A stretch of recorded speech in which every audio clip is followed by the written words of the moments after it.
I'm Rex Buchanan, the former director of the Kansas Geological Survey. The date is November 24th, 2020. I'm at my home in Lawrence, Kansas, interviewing former Groundwater Management District Manager Mike Dealy, who is in Wichita. We are conducting this interview over Zoom. Mike is a graduate of Wichita State and Fort Hays State Universities. He's a professional geologist licensed to practice in Kansas.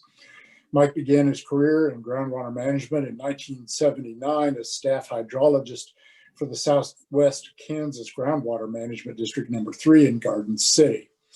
From 1984 to 2006, he served as manager of the Equus Beds Groundwater Management District No. 2 in Halstead. Mike is currently manager of the Wichita office of the Kansas Geological Survey. Mike's groundwater management experience includes assisting individual water right owners, managing state and federal cooperative groundwater studies, advocating groundwater remediation, and developing and implementing groundwater management and protection policies. He was an advocate for groundwater management and worked with local, state, and federal agencies on such groundwater management issues as water metering, plugging abandoned wells, waste of water prevention, groundwater protection education, remediation, reclamation, and groundwater recharge. His specialty interests include aquifer storage and recovery, delineation of wellhead protection areas, groundwater modeling, and remediation of oil field brine contamination. During his career, Mike expanded his statewide perspective on groundwater management and related issues through membership and service in professional organizations, committees, and task forces. He is the author and co-author of several reports on the Ogallala, Equus Beds, and Dakota aquifers, and has addressed national and international conferences on groundwater management issues. Mike's interview today is part of the Kansas Oral History Project series, examining the development of water policy during the 1970s, 80s, and 90s. In these interviews, we explore water policy through the eyes of administrators, legislators, farmers, environmentalists, and others who were involved in development and implementation of that policy. The Kansas Oral History Project is a nonprofit corporation created to collect and preserve oral histories of Kansans who were involved in shaping and implementing public policy during the last half of the 20th century. Recordings and transcripts of these oral history interviews are accessible to researchers and educators throughout Kansas at the Kansas Historical Society and the State Library of Kansas. The Kansas Oral History Project is supported by donations from individuals and from grants from Evergy and Humanities Kansas. Good afternoon, Mike, and thank you for agreeing to contribute to this oral history session. Good afternoon, Rex. I'm happy to do that. And I just would like to make one caveat. The views and my opinions here are my own and don't represent the Kansas Geological Survey. That's a good point. That's something and Mike worked for me for a while when I was director of the Geological Survey, and actually probably even before I was director, even prior to that. So Mike and I go back a ways in terms of the Geological Survey, but we worked together when you were at the GMD. So with that, Mike, let's start a little bit about what brought you, you went basically from school to the Southwest Kansas GMD, as I understand it, right? Well, there was a little precursor there. When I got out of the military, I went back to school and went to WSU and graduated. And then from there, my wife and I moved out to Ulysses, Kansas, and I worked for the Soil Conservation Service as a soil technician. Not really what I really wanted to do. I really wanted to get back into geology. And so that's when I took a leave of absence from the Soil Conservation Service and went and got a degree from Fort Hays State in geology. And then I was going to go back and work for the Soil Conservation Service on their drill crew. But during the time that I was in school, they dismissed the drill crew and got rid of it in Kansas. So I started looking for another job, and that's where I came on staff with the Southwest Kansas Groundwater Management District there in Garden City as their staff hydrologist, and then later their assistant manager too. Who was the manager during that period? Dave Pope had just left, and a gentleman named Rick Illner. He was with DWR, came back out and was a manager there for, I think, maybe 4 years. I think that's how long, but he was a manager and I was a staff hydrologist. And then I was appointed assistant manager as well as staff hydrologist before I left.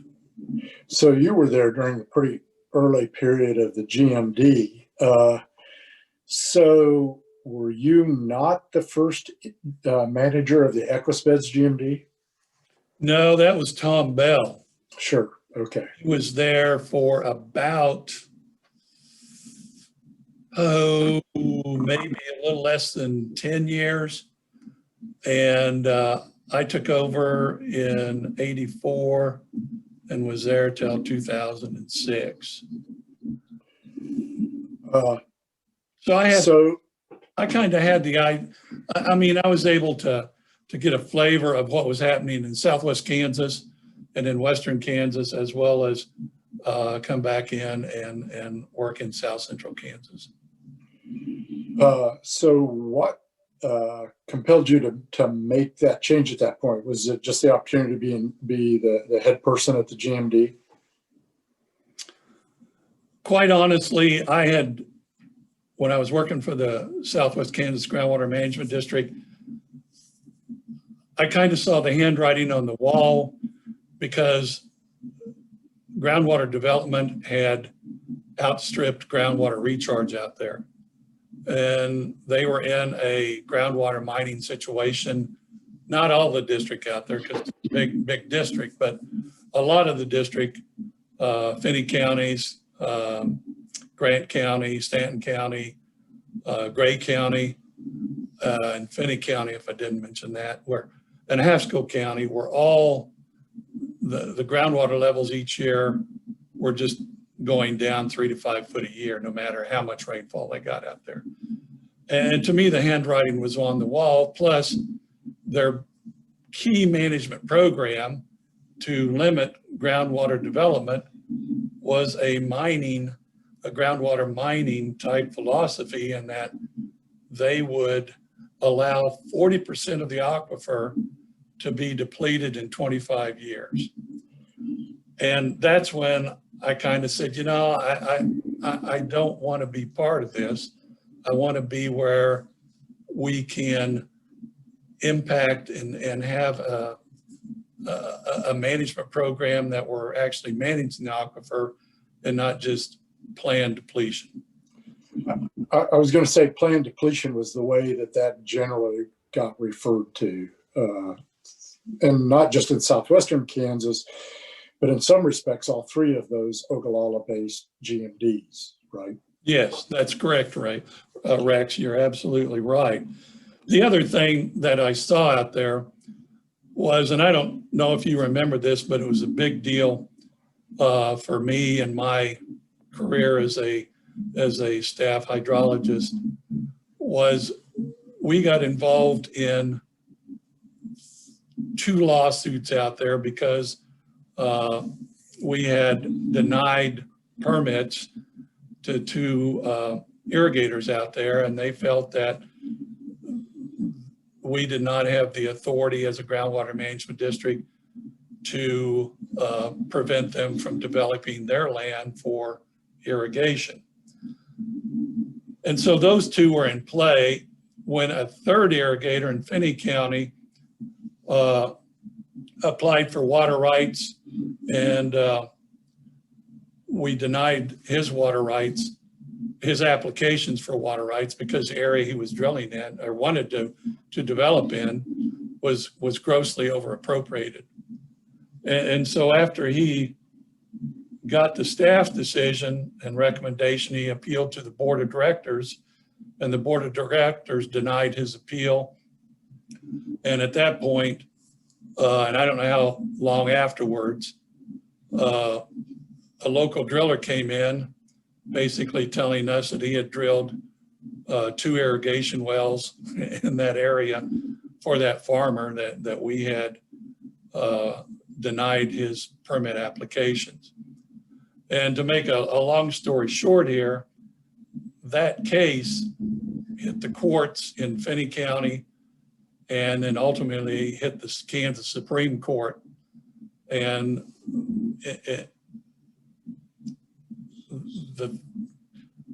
the Supreme Court ruled that, yes, the Groundwater Management District did have the right to make recommendations to the chief engineer to deny water rights. And the chief engineer certainly had the authority to follow that recommendation and deny those water rights under the authority of the chief engineer and the Division of Water Resources. And so the chief engineer, the Supreme Court ruled against that farmer.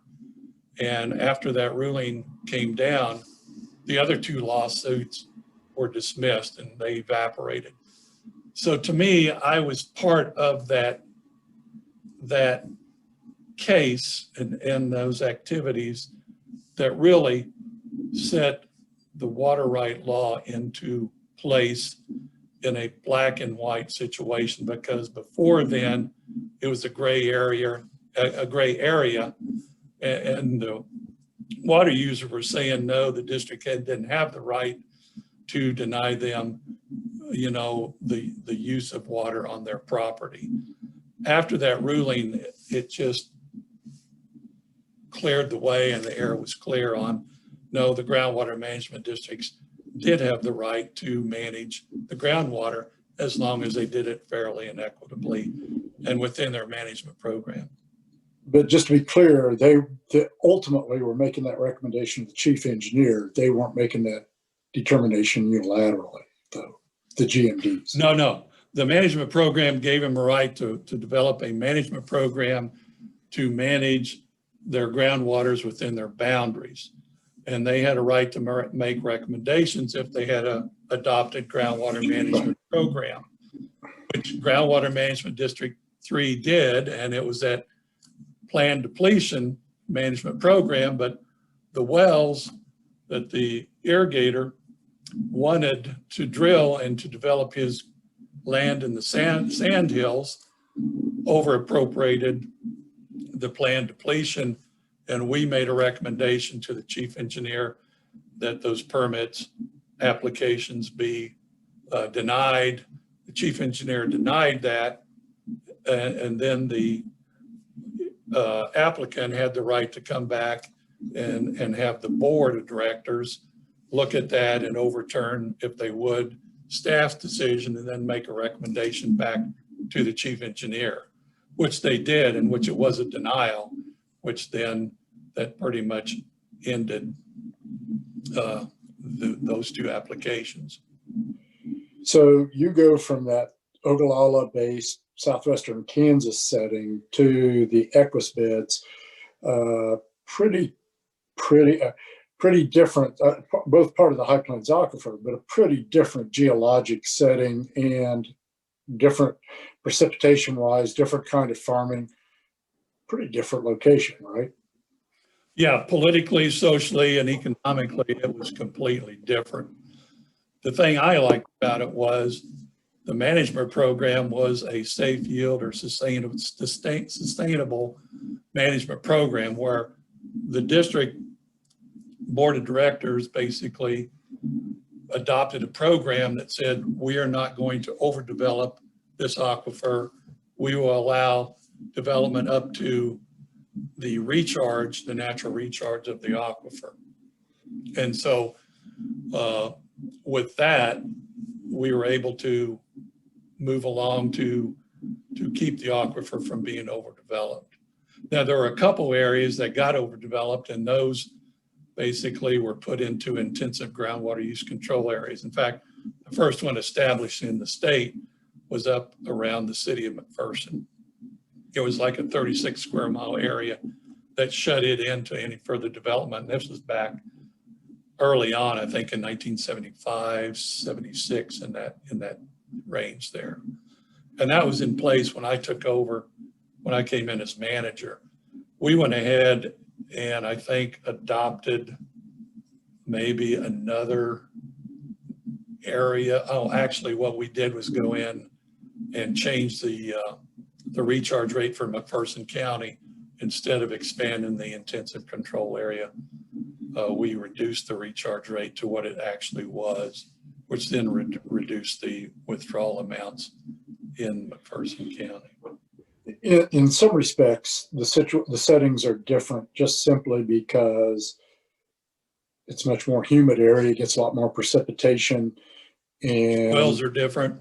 Water table is shallower, in some places pretty sandy, and Right. the recharge is a much different situation than it is out in southwestern Kansas, which allows for that, in some respects, allows that sort of sustainable mindset to take hold much easier than it might, say, in southwestern Kansas, right? Exactly. Politically and socially, it was driving from one part of the world into another, but it was the same High Plains aquifer. Yeah, the Equus Beds portion versus the Ogallala, the distance is not huge, but the difference is huge. Vast. It is vast. A couple of other things about that district that are very different. One is it's got a big municipality in it, the biggest city in the state, right? So you're dealing with Wichita. When I got back to that, you're right. That was one of the things that intrigued me, was the fact that the water users were not 98% irrigation and 2% everybody else. It was like a third, a third, and a third. Third irrigation, third industrial, and third municipality in general.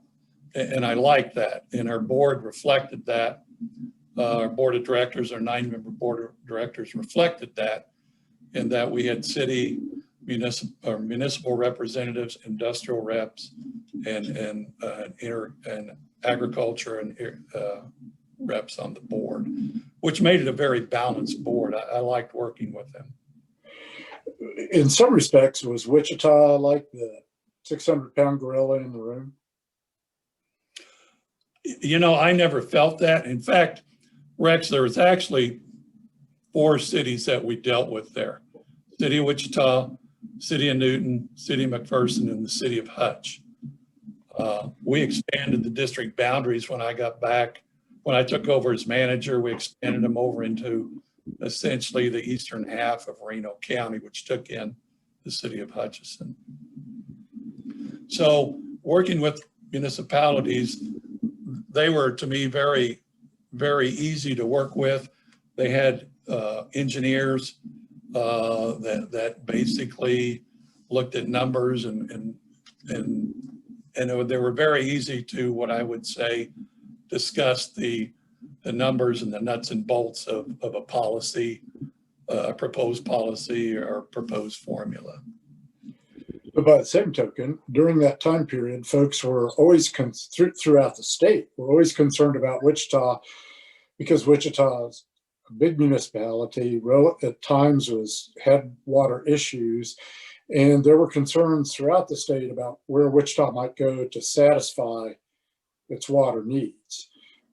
Even concerns about cross basin boundaries to move water from reservoirs further away. But that didn't impinge on what you all did at the GMD, Dan, is in effect what you're saying. Rex, I never felt that. I worked there for 22 years, and the majority of that time, the City of Wichita was very supportive, as well as the City of Newton, McPherson, and Hutchinson. The industries there were supportive, and the irrigators got along, and agriculture got along with them on the board. I had a very professional board, a 9-member board, and it was, for majority of my time there, it was great to work with. They were constantly pushing me to say, we need to look at this, we need to look at that. Not only were they concerned about overdeveloping the aquifer, they were concerned about water quality. And so that expanded into opened up a whole new area for me. Yeah, that was actually the next thing I was going to point out. Another difference about that district, as opposed to the three out west, is you dealt with water quality issues, but particularly water quality issues related to oil field brines up in the Burton area. Is that probably the biggest water quality challenge you dealt with? Exactly. That's what started it. Back in the 30s through the 50s, the way they disposed of, and I mean, the oil and gas industry, the way they disposed of oil field brine or salt water was evaporation pits.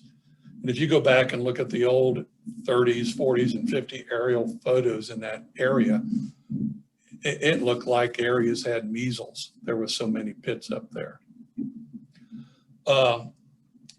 So that was one of the things that basically brought up water quality to the forefront. And one of the first intensive groundwater use control areas that were established in the state was the Burton Water Quality Control Area. That got into place about 6 months before I got there. And so my job was to basically manage that area. And so that was a learning lesson for me in working with the chief engineer. Also, we created a Burton task force, which included the oil and gas industry. I wanted them on board.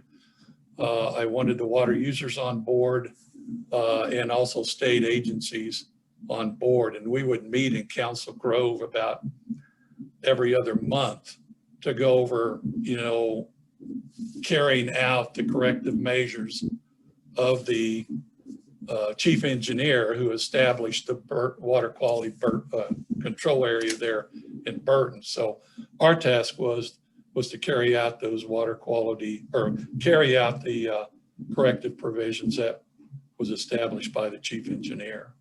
And that's what we did for almost 3 years, I think. Another difference in your GMD was that artificial recharge project, storage and recovery recharge project in the Equus beds. Talk about that just a little bit.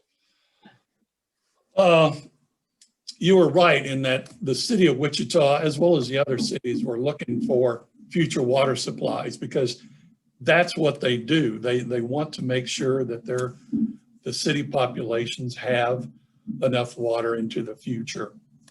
And so the city of Wichita began a study after, remember that, I forgot what they called it, but it was a project to bring water down from Milford all the way down through South Central Kansas, and Wichita would be the end of the line for that pipeline. Well, after that evaporated and wasn't going any further, the city of Wichita commissioned another study to say, what have we got here locally? Instead of trying to do a water transfer, let's see what we have to do locally. Well, in the meantime that they were doing that study, I had been installing observation wells along the Little Ark River, and we would go out and take measurements of those observation wells because we wanted to see what effect the Little Arkansas River was going to have on groundwater levels nearby. And so, to make a long story short on that, we began to see that bank storage was occurring along the Little Ark River. And once the river returned to base flow conditions, then the water in bank storage would then begin to seep back out and move on down the river. Now, we were doing that because another study that we had done with USGS, the Bureau of Rec, and I think KGS, along the Little Ark River and the Big Ark River, found that the Little Ark River was a base flow river and the Big Ark River was a steady state river, which we kind of figured all along. But what threw us a curve was the Little Ark River was a base flow river, which means that during normal flows, water was basically discharging out of the aquifer and moving on down the river and flowing on out of the system. Well, one of the things that set off the red flags with me was that river was nothing more than a line of wells discharging from the Equispeds aquifer on a day-to-day, 24-hour, 7 days a week, 365 days a year condition. And in our management program, we only accounted for the discharge of wells and not natural conditions like base flow. And so what we did was, and that's why we developed those observation wells, we were trying to get a handle on base flow, how much it was, how much we should figure in to look at an average loss of water from there in order to figure into our safe yield formula. And so we had two things going there: base flow nodes, which we later developed and assigned to the river for withdrawals along the Little Ark River. And then we stumbled across bank storage. And the city of Wichita sent up their engineers to talk to us about our, what we were doing as far as groundwater management. And we shared our base flow, not our base flow, but we shared our bank storage data that we've been collecting for a couple of years with them. And from that, they took that back to the city and began to develop a study to look at bank storage usage and aquifer storage, because the water in bank storage is going to be fairly good for recharge directly into the aquifer. So over a course of about 5 years, that aquifer storage and recharge begin to take shape within the Groundwater Management District and the Board of Directors in the city of Wichita and what they needed.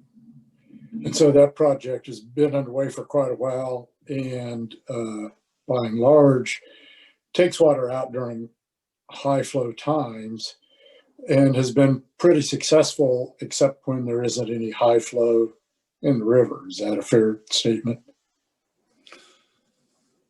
The city looked at that and began to modify that. They saw that there was ample amount of surface water during above base flow conditions or when the river was flooding. So they were filed for water rights to withdraw certain flows off the Little Ark River, as well as to utilize bank storage. I left there when they were just putting together phase 2 of the construction and building. But phase 1 pretty much proved, that they could capture bank storage and recharge with it. They were also looking at skimming surface flows off of there, treating it through a water treatment plant, and then recharging it into aquifer storage wells. In fact, I wrote for the Board of Directors, I drafted our aquifer storage and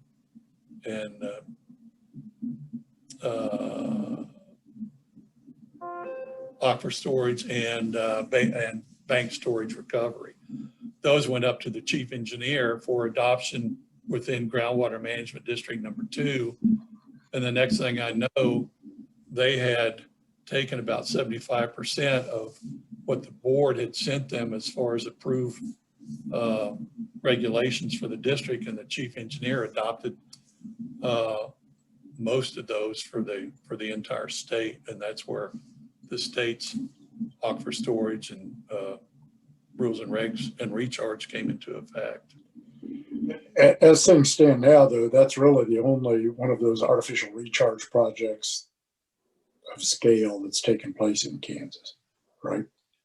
That's correct. In fact, I don't know of any other place, maybe out in around Stafford in that area, they may be able to do something like that. But you get further west and there's no bank storage. There's no live streams out there.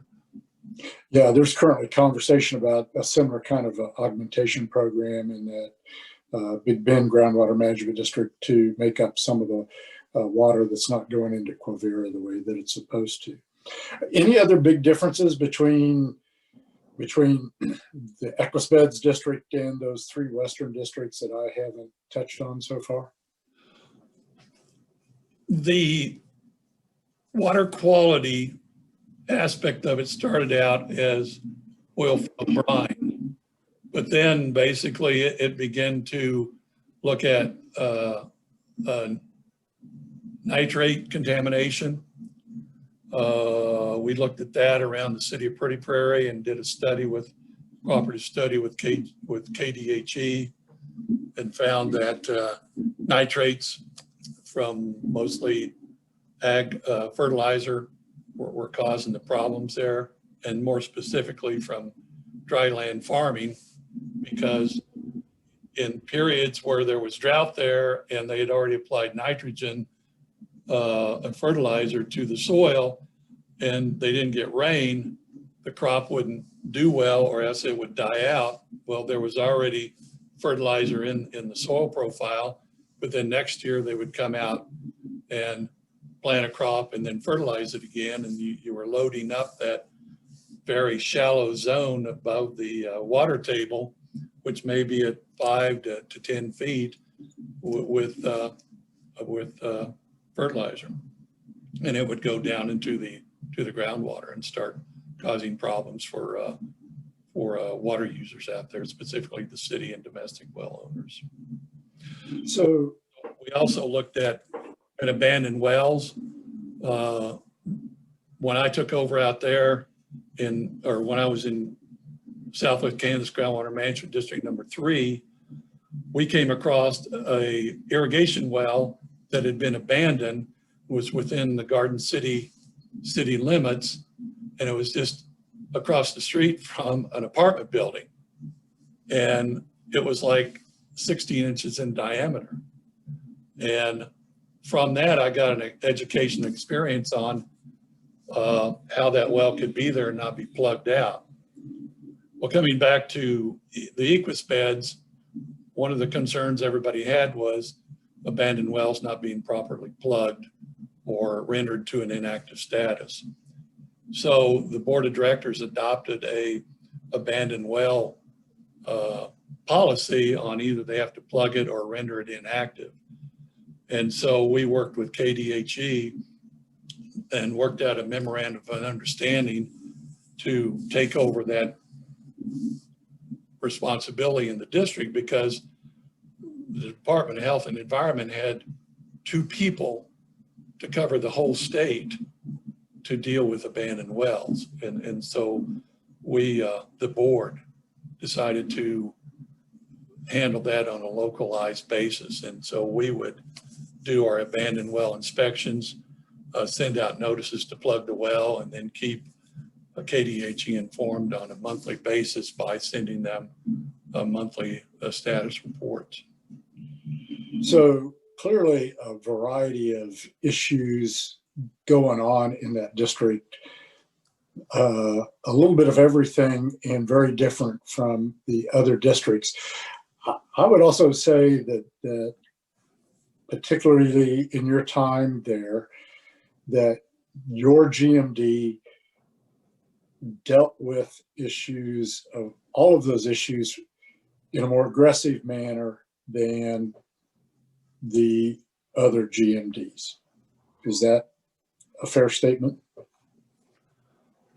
I would say, and when you compare it, it's all kind of relative, but one of the things I noticed about the Equisbeds board when I took over, and for a good portion of my time there, they were a board that when an issue was brought to them by another board member or by the public, they basically would direct staff to look into it and bring the issue back, bring information back to them, bring data back, and make recommendations to them on what should be done or what shouldn't be done, but give them options to look at that issue.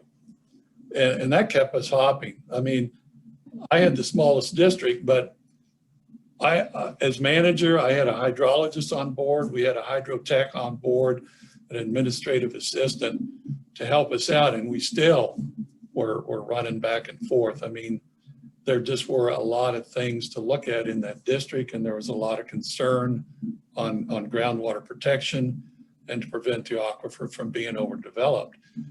And that came from everybody. That came from the cities, industries, and ag. I mean, they saw that this is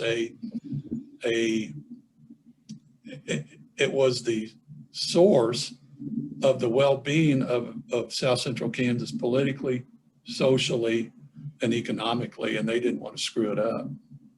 But you could say that same thing about, excuse me, all the other GMDs, that there's certainly water is the source of, the economics of an awful lot of what goes on in Western Kansas. And yet, a lot of times the attention of those GMDs turns toward how to increase water supply as opposed to dealing with the range of issues that you talked about. Now, in some cases, like some of those water quality issues, those GMDs didn't have those issues, but they certainly have the quantity issues in spades. And yet, and they understand the importance of water, and yet not quite the same. Why is your board so much more willing to go out there and be aggressive and deal with them? I saw them as just concerned individuals that wanted to do the right thing and to manage a resource that was vital to that area of Kansas. I mean, these guys, I found myself going out and investigating a board member who I received a waste of water complaint on that board member.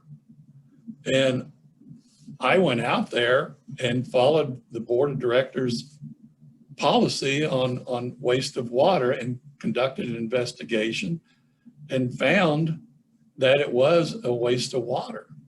Although he didn't realize it, but it was occurring. And I issued a waste of water violation on a board member. Did I get pressure? Did I get chastised? Did I get threatened? No. He just wanted to know what he needed to do in order to avoid that in the future. And he just felt bad that I had to go out and investigate that. I mean, that's the type of people we had on that board back in the 90s. So one of the things that I've always been interested in, and we've talked with other folks about in this process, is that the groundwater management districts were founded, I think, with the principle that local control is the best way to deal with a lot of issues, but in this case, particularly water. And looking back today, we're now, we're 50 years past the time that the GMDs were created. There's a long track record there. And you could argue about whether or not local control as manifested in GMDs was successful. You would probably make the argument, based on what I've heard you say so far, that for your district, it was a successful manifestation of local control. I saw it as that. Yeah, I saw it as that until about the last 3 years of my being manager there. And then I began to have some concerns because we were losing board members that in my mind were very professional, very concerned individuals. And I began to see people elected to the board that didn't share that same ethics and professionalism and just generalized caring. They had their own agenda. To give you an idea, we got into an issue on, and I'm sure you're aware of this, groundwater pits. Yeah, I'm aware of it. Remember that? Yeah. That issue was brought to the board by a farmer that we issued a plugging notice on him for his 16-inch diameter irrigation well that he had to plug because it was an abandoned well and it wasn't being used, and it was a safety hazard, a pollution hazard. And so he said, yeah, I'll plug it. So we always inspected those pluggings. And so I was out there with my staff and we were looking at it and he was getting it plugged. And he goes, Mike, you might be able to explain this to me, but he said, I don't understand this. He goes, I understand why you're making me plug this well. And he said, because water contaminated or stormwater runoff can get down it, or somebody can throw stuff down it and contaminate it. And I said, you're absolutely right. He goes, well, explain to me how that over there is not considered a groundwater quality threat. And I turned around and there was an 80-acre groundwater pit that you could see where stormwater runoff was running into it. And that was my first awareness that that was a groundwater issue as far as quality. But from that sprang the fact that in that 80 acres of the aquifer that had been exposed, you were looking at evaporation coming off of that in excess of what the rainwater was falling in it. So that raised another issue with the board. Well, why don't those have to be permitted to get a water right, you know, to remove or discharge water from the aquifer? So we had two things going there. Those were issues that nobody ever went looking for. They were just brought to our attention by people that you know, are affected by our regulations. And to me, they were a good point. And just to be clear, those are sand quarrying operations that basically, when I was a kid, we referred to them as sand pits, but basically people are, in some cases, using dredges to take out sand mostly for aggregate purposes. And that's right. And we've got that all around South Central Kansas. I mean, they're all over the place. We weren't looking at shutting them down. We just wanted to manage those so things would not get out of hand.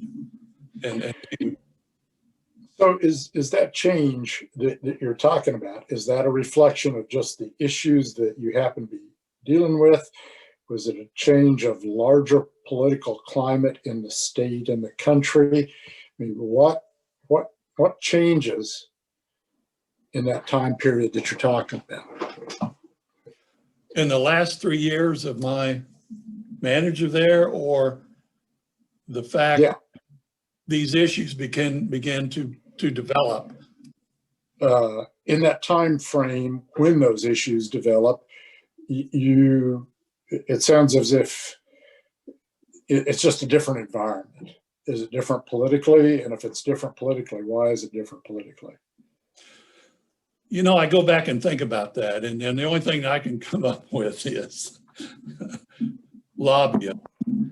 You know, I have never seen so many lobbyists come out of the woodwork and know so much about water management when they were testifying before the energy and the energy committees in the legislature.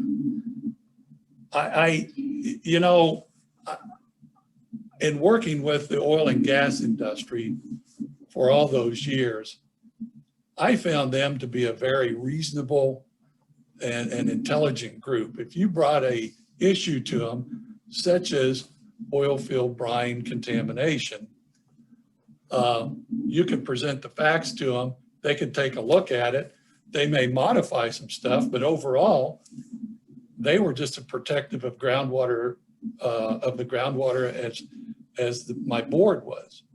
In fact, I was chair of a meeting and we were developing the regulations for KCC to manage oil and gas field pits, which included about 5 different types of pits. And after one meeting that was pretty lengthy and pretty intense, one of the oil producer guys got me aside and he said, Mike, keep up doing what you're doing because you're on the right track. And I will never say that publicly, but I want you to know that you do have support there for what you're doing in order to protect the aquifer, which I thought was pretty good. I never saw that except for one person in the sand and gravel pit come up to me and say, you know, I think what you're doing is right. Mostly I saw a lot of lobbyists say we're doing things wrong. And just to be clear, those pits that you were talking about with the regulation there, those are not saltwater disposal pits like you were talking about in the Burton area from the 30s through the 50s. Those are the pits that people dig maybe to dispose of cuttings, to put water while they're doing. Yeah, they were statewide. Yeah, right. Yeah, it was statewide. It was a far-reaching regulations that really had never been looked at, and it took us about a year to go through and develop recommendations back to the Oil and Gas Commission. So what's your perspective? You have, Dave Pope went from a GMD to being the chief engineer. You basically lived in that GMD world for all of your career until you left the GMD to go to the survey. What's your perspective on state agencies and how effectively they deal with the water issues that they're charged to deal with? Okay, I'm going to talk about when I was during those years. Starting out, Rex, groundwater management districts were the new kid on the block. We didn't know how to interact, to me, with state agencies. They didn't know what to do with us. And we were kind of bumping heads against each other. And by that, I mean DWR, because that was really the first state agency to work with us. And we sort of got thrown into a marriage that both sides really didn't know what to do. And so we had to learn as time went on. I would say in the first 5 years, it was contentious between the Division of Water Resources and the DWR that out in Southwest Kansas. And one of the most, what I would call issues and events that brought it to a head was that irrigator that drilled those 2 illegal irrigation wells, because the then chief engineer, which wasn't Pope, he came in after that, did not want to take action against that irrigator, even though he had drilled and constructed the wells and put in the irrigation units, and they were operating, growing 160 acres or 130 acres of corn on under each pivot. And it took various meetings, not only with the GMD board out there and the chief engineer, but the GMD board out there, the other Western Kansas GMD boards, to meet with the Secretary of Ag to sort this out, that we needed to begin to enforce what the district's management programs are all about. Because if we don't enforce them, we're just kind of a paper tiger out there. And so that took several years to go through. But after the Supreme Court ruled that the GMDs had the right under the law to manage the groundwater management district within their legal boundaries, within the law, they could do that. That sort of changed things dramatically with the Division of Water Resources. Did it also help when Dave Pope took that job? Because he goes from GMD in southwestern Kansas to the chief engineer's job. In effect, you've got one of your own in the most important water position in the state in terms of quantity. I would agree with that. Because Dave came from, he was an extension agent or an extension engineer. He worked out there, and then he took over the job in the Groundwater Management District #3. He was the one that really was there to develop it and go through all the hoops to get one established and in effect. So he then went back and was assistant chief engineer. And he was the assistant chief engineer when this illegal well situation took over. He was not the chief engineer. But he went through all of that and saw that. We learned from a local level, you know, what we needed to do. And I think to a certain degree, the districts made their mistakes. I think they could have been a little bit more, how should I say, understanding, because the Division of Water Resources for decades was their mission was to develop groundwater resources in order to develop farming and irrigation, in order to develop the economy. And that was part of the mission of what the Division of Water Resources did, was to develop those. The problem was they did it so well, they went past what was the safe yield of the aquifers in western Kansas. It began to deplete the aquifers. And this was in the late 50s, early 60s that this started happening. But went on for quite a while. My memory of that time in the late 70s, early 80s, and then on through the 80s is the GMD managers always struck me as a pretty cohesive bunch. They seemed to talk to each other a lot. They seemed to, at least my perspective, when I would watch them at meetings, they tended to be on the same page. I was always kind of impressed at the unified front they exhibited. Is that right? That's a fair assessment. They were. The initial ones were on the same page. They would meet. They had what's called a Groundwater Management District Association that they formed for Kansas. And they would meet. As assistant manager, I would go to some of those meetings, and you're right, they wouldn't agree on things initially, but then they would talk about it, and then they would reach a consensus. So when they went into these state meetings, you did view that as a consensus among the districts. And that carried on for years. I mean, even when those initial managers left, the other managers came in. And there was always that kind of discussion. I think near the end, my last 3 years there, things began to change. Right. I sort of had that same sense too, but there was a period there in the 80s that when the GMDs walked in, you knew that they were going to be united, and they had a real presence. People listened and were, a lot of cases, decisions are driven by what that united front felt like. And that was helpful in carrying out what they had to do, because again, they were the new kids on the block. Nobody really knew where they fit in, not even them, until they got going and began to look at the issues and deal with them on a day-to-day basis. But everybody, by the same token, I think everybody throughout the state and throughout the state agencies wanted them to be successful too. I think there was a sense it was a little bit of an experiment, and people were feeling their way through it, but everybody wanted them to achieve what they had set out to achieve. Hey, Mike, let's talk a little bit. One of the topics that's come up here throughout almost all these conversations has been state water plan.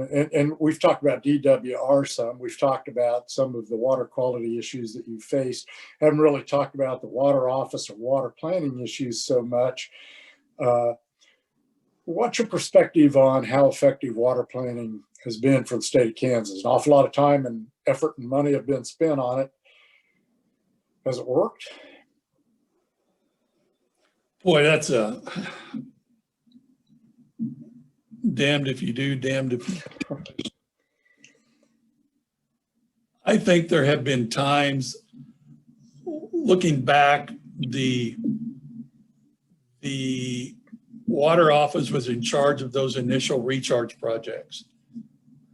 I don't know if you remember those. It was back in the early 80s. The Equus had one that Tom Bell was managing. I had one that I was out there managing for GMD3, and Ed Jenkins was helping me out. He was our consultant out there. I kind of learned a lot about that. And from that, I carried that back to the Equus beds. And from that, we began to look at ways that we could look at recharging the aquifer, which from that, one of the things that we developed was the how shall I say this? We worked very closely with the city of Newton in order to turn a sewage treatment plant into a water reclamation plant. And then from there, take that water out and recharge it back into the aquifer for later reuse. And we developed cooperation with the Bureau of Reclamation of the Oklahoma City office. And we were able to get several grants. And I think the last grant we got was close to $1.4 million to develop a pilot plant to basically go in and turn a city municipal sewage plant into a reclamation plant, treat the water, bring it up to water quality standards, and then recharge it into the aquifer. Unfortunately, the city commission that we were working with, there was a political upheaval in the city. They got voted off, and the new city commissioners weren't really all that interested in water supply, water reclamation, and they turned the $1.2 or $1.4 million grant back to the Bureau of Rec, and thus ended that attempt to recharge the aquifer. But the next one was the aquifer storage and recharge project. Overall, to answer your question, I think that state water fund planning and funds helped out a great deal for the districts. There were other funding programs that came out of the water office and the state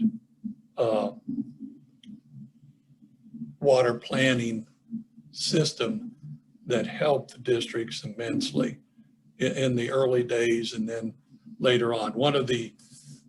We received, I think it was a grant from KDHE in cooperation with the water office to study that nitrate contamination out there in southeastern Reno County, which was a big help to us as well as to the people in that area. So wellhead planning, that was a big push by the water office and the water planning, state water plan to protect municipal water supplies.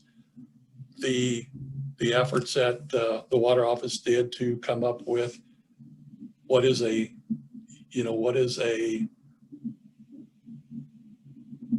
municipal usage. Is it high? Is it low? Are they excessive? Are they under? They're the ones that developed all that data. So I think in that respect, they were doing very, very well. I relied on them quite a bit. After I left, I don't know. I know that the water plan system and things were rechanged and renamed into different types of units, basins out there. And I'm not sure if they're just having meetings to have meetings or what. I got out of the water management district when I left the GMD. You were head of the GMD when water plan funding, when dedicated water plan funding passed the legislature under the Hayden administration, and basically made a pretty large amount of money available that previously hadn't been available, probably that resulted in some things that you just talked about. That funding's been chipped away over the years and significantly less than it is, but you were there when maybe at the high water mark of putting money where your mouth is in terms of concerns that people had. I think that's a fair statement. I agree. I think there's a good association between water planning, the water office, the water authority, which was a 13-member board, but I think now it's got like 26 on it. Joe Harkins talked in terms of sort of the arc of interest in water issues in the state. I mean, there's always been an underlying interest, of course, in, for example, among the irrigation community or municipalities or industries that rely on water. But politically, went through a period where there was really an increase in interest in the 70s and up through the mid 80s. Maybe the peak of it is during that water plan funding increase. And then it begins to sort of go down that other side of the arc. Then eventually, you eventually leave. Those two things have. One of the things that's abundantly clear as we have talked here is that the job you did at the GMD was not just a technical job. That is, you were not just carrying out the orders that a board had. You were also maneuvering through a political world. Yeah. An extremely political world because the consequences of decisions, the economic consequences, the social, political consequences are so big. I'm not quite sure where I'm headed with all that, but I think I know where you're heading. I mean, during my career as the manager of the Equus beds, I always had a sense, felt secure that the senators and House members in South Central Kansas were for water management. And I could always depend on their support. I mean, I would have to present a case to them, present the issue. I mean, they just didn't rubber stamp anything. But I could develop essentially a white paper from what the board wanted and take it to them, present it to them, and basically it would go through the legislative process. There would be debate, but ultimately it may be modified a little bit, but there was support from a legislative standpoint. And the questions that those legislators asked were very intelligent, on the mark, technical, and relevant. And testifying before a committee, I felt was a privilege that I could go before those lawmakers and do that, and provide them that information and let them go through the process, political process to come up with, you know, what they do and make a law to basically deal with the issues and satisfy, you know, the people they represent. My last 3 to 5 years up as manager and going up there, I did not get a sense of that. It just seems like things were de-evolving. And I saw some of the statesmen that I worked with, statesmen and women up there, retire. And that's when I began to see things de-evolve. Yeah, that's something that we've talked about throughout this process, is the difference in legislative experience that some of the legislators had from when they started out in the 80s compared to, say, a decade or two later. So you've been out of that water world since 2006. Right. Do you miss it? Honestly, I don't. I mean, I have people come to me.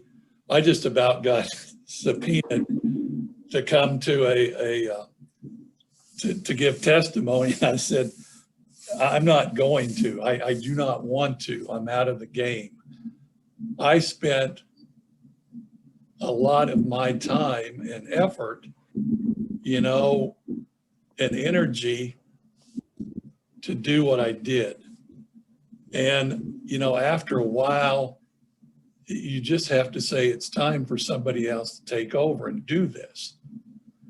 And I've had people come up to me through the years and say, you know, things are not looking well, things are going differently. To give you an example, I was asked by Peck, John Peck, to give a presentation on how the Groundwater Management District number 2 is measuring up. And one of the things that I came up with was if we're being, by we, I mean the district are being funded adequately, that they can raise their limits to fund their operations and have the money to do that locally, that's a positive thing. 2, if the board of directors represents the landowners and water users of that district, if the board makeup, you know, is representative of the interested parties and the water users in the district, which would have been their municipal, industrial, and ag users, that's a positive thing. And then the last thing was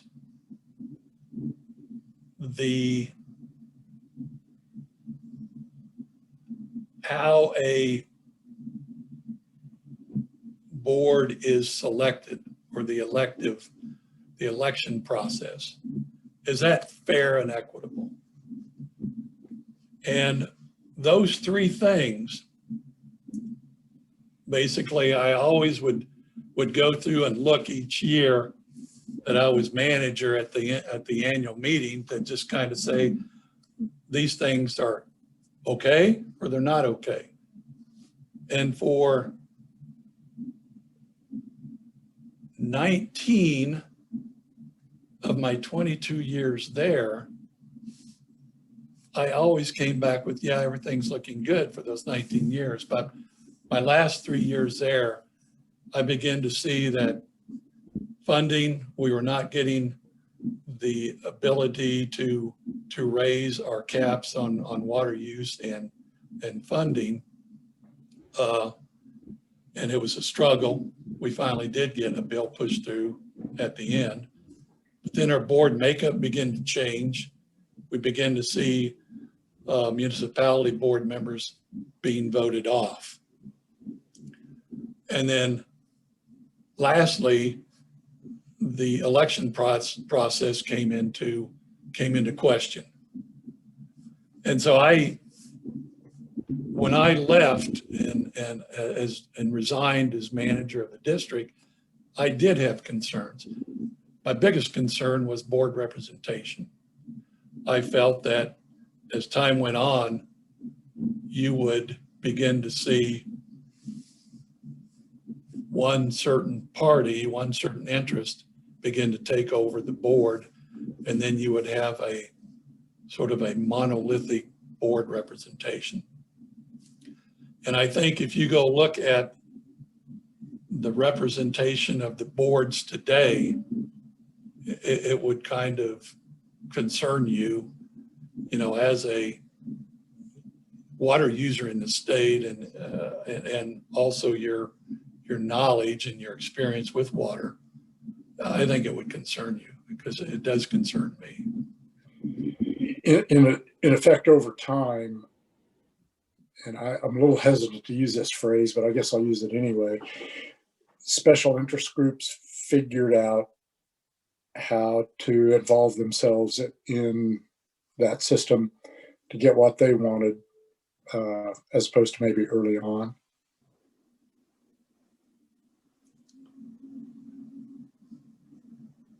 You know, that's possible, but I would say, yeah, special interest groups, yeah. Several come to mind that basically begin to take over. Yeah, the process of, you know, of the election, not take over the process, but begin to understand that there was a big gap in how to elect a board member. Yeah, they figure out how the system works, and then they begin to use it to their own advantage, which, you know, that I don't think there's any huge surprise there. Anything else that I haven't brought up here that we ought to talk about that fits into the conversation, Mike? I found during my career that managing groundwater was just not knowing hydrology, that you also had to be knowledgeable in sociology, you had to be knowledgeable in political science, and believe me, in my early days, I made a lot of mistakes. I mean, that's for sure. But as time goes on, you begin to realize that the whole picture, water weaves its way through everything, through social, political, and economics of it. And once you understand that, you know, that is sort of an aha moment. And the other thing that I also realized, and I'd use this as an example in presentations, was that if I took 10 reasonable, insane people and put them in this room together and said, okay, here's a pound of gold, here's a pound of diamonds, and here's a gallon of water, and said, which one do you feel is the most valuable? That initially, you know where everybody's going to go to. It's either going to be gold or diamonds. But if I locked them in that room for 72 hours, didn't give them anything to drink, guess what's going to happen with the worth of that commodity in there? It's going to swing right over to water every time. And that was sort of an epiphany for me to realize as a manager of a district. Yeah, I've said repeatedly that, you know, water affects everything everybody in this state does, where they live, what they do for a living, what they, you know, where cities are. I mean, it affects everything. I don't suppose as a result, it shouldn't be too big a surprise then that everybody affected by water tends to have an interest, and they tend to come at it from their perspective. And the upshot is, it is a highly political, highly legal, very fraught area, and rightfully so, in a state that has got very different water situations in it from one end of the state to the other. Hey, and I will leave you with this parting shot here. Okay. Because you know, after you called and we talked, I go, oh God, I've got to think about this, and decades of going back. But one of the things that concerns me now, and if John Peck was to ask me again, Mike, do you think that the Groundwater Management District concepts are working locally? I would say no. Now, in this day and age, no. And the reason why I would say that is when you look at the fairness of selecting and electing board of directors, a large part of the users or the people of the state are left out. You can only have a certain water user vote in those elections, and you can only have a certain landowner vote in those elections. Now, if you look to California's groundwater management districts, those elections are held in general elections. Everybody votes on the board of directors because water out there is everybody's concern, like you said. And I think right now that's one of the weaknesses of our groundwater management districts in the state. The eligible voters are limited to a select few. But, and I don't remember the exact wording of the statute, but in some respects, statutorily, people in the state don't own water. They own the right to use water. Water, It's in a effect, public resource. exactly. In effect, water belongs to the people of the state of Kansas. But as citizens of Kansas, it's pretty hard for me to influence how water is used out in an awful lot of the state, even though in theory it belongs to me, same way it belongs to you and everybody else. It's a little bit of bifurcation there. Yeah. Well, that's my parting shot.